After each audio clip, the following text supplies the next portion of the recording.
आमची ही मागणी आहे की जे आपण बघतोय की परवा दिवशी सोनम वांगचुक सरांना जे पोलिसांनी अत्यंत दडपशाही पद्धतीने उचलून नेले, अत्यंत म्हणजे लोकशाहीवरती काळिंबा फासणारी ही घटना आहे।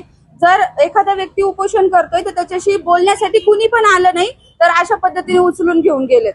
तर ही जी पद्धत आहे ही बिलकुल चुकीची आहे, लोकशाहीवरती काळिंबा फासणारी आहे। आम्ही म्हणतोय की सोनम वांगचुक सरांना सोडण्यात यावं, त्यांना जे डांबून ठेवलेले ते डांबून न ठेवणं आणि सोबतच जे काही पेपर फुटी होत आहेत तर या पेपर फुटींचं मुळ अशी काय आहे, तर ही NTA सारख्या ज्या काही कंपन्या आहेत, खाजगी कंपन्या आहेत, ज्यांना की हे NTA कंपन्यांना टेंडर देतं पेपर घेण्यासाठी, तर हे एकदम सपशेल चुकीचं आहे। सरकारची जबाबदारी पेपर घेणं त्यांनी घेतले पाहिजे। जेव्हापासून NTA आले भरघोस आजकाल बघतोय आपण पेपर फुटे होत आहेत, प्रत्येक पेपरमध्ये पेपर फुटी होताना दिसतीये, घोटाळे बाहेर येतात। आमचं म्हणणे NTA पूर्णपणे रद्द केलं पाहिजे आणि जे शिक्षण मंत्री आहेत धर्मेंद्र प्रधान त्यांनी राजीनामा द्यावा लवकरात लवकर। सोबतच जे दादा भुसे आहेत आपल्या महाराष्ट्राचे शिक्षण मंत्री, त्यांनी देखील राजीनामा द्यावा। या सगळ्या जे काही TET नीट पेपर फुटी या सगळ्या काही पेपर फुटीला जे जबाबदार आहेत हे धर्मेंद्र प्रधान यांनी राजीनामा द्यावा।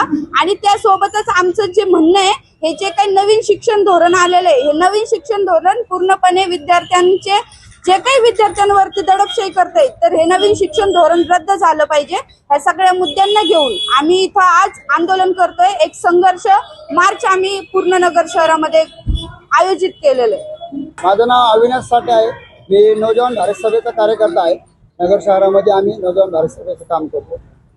हे जे आजचे आंदोलन आहे ते 1 महिन्यापासून विद्यार्थ्यांच्या काही मागण्या घेऊन दिल्लीमध्ये जे आंदोलन चालू होतं, त्या आंदोलनाला समर्थन देण्यासाठी आणि आंदोलनाच्या ज्या मागण्या आहेत त्या मागण्याला घेऊन आम्ही आज इथं नगर शहरामध्ये वेगवेगळ्या सामाजिक संघटना असतील, न्यायप्रिय नागरिक असतील, विद्यार्थी संघटना असतील, या सगळ्यांनी मिळून एक रॅलीचं आयोजन केलेलं आहे। महात्मा फुलेंच्या पुतळ्यापासून ते दिल्ली गेटपर्यंत ही रॅली जाणार आहे।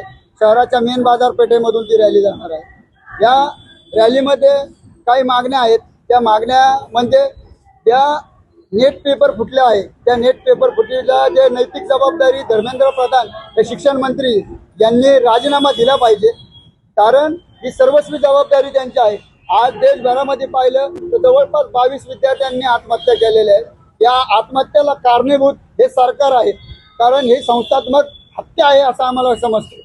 कारण आपण सर्वजण जर पाहिलं ही सातत्याने पेपर फुटीचा कार्यक्रम याच्यामध्ये देशामध्ये चाललेला आहे, म्हणून याची नैतिक जबाबदारीमधून धर्मेंद्र प्रधान यांनी राजीनामा द्यावा, ही एक आमची मागणी आहे। तसंच महाराष्ट्रामध्ये TET पेपर फुटले याची पण नैतिक जबाबदारीमध्ये राज्याचे आपले शिक्षण मंत्री दादा भुसे यांनी राजीनामा द्यायला पाहिजे, असं एक आमची मागणी आहे। सोबतच सोनम वांगचुक यांच्यावरती जो भ्याडपणे त्यांना उचलण्यात आलं, अक्षरशः कायदेशीर कुठली प्रक्रिया पार न करता त्यांना बेकायदेशीर पद्धतीने तिथून किडनॅपिंगच म्हणता येईल, त्यांना सिव्हिल ड्रेसमध्ये येऊन पोलिसांनी अक्षरशः व्हाईट कपड्यामध्ये त्यांना उचलून नेलं, किडनॅप केलं।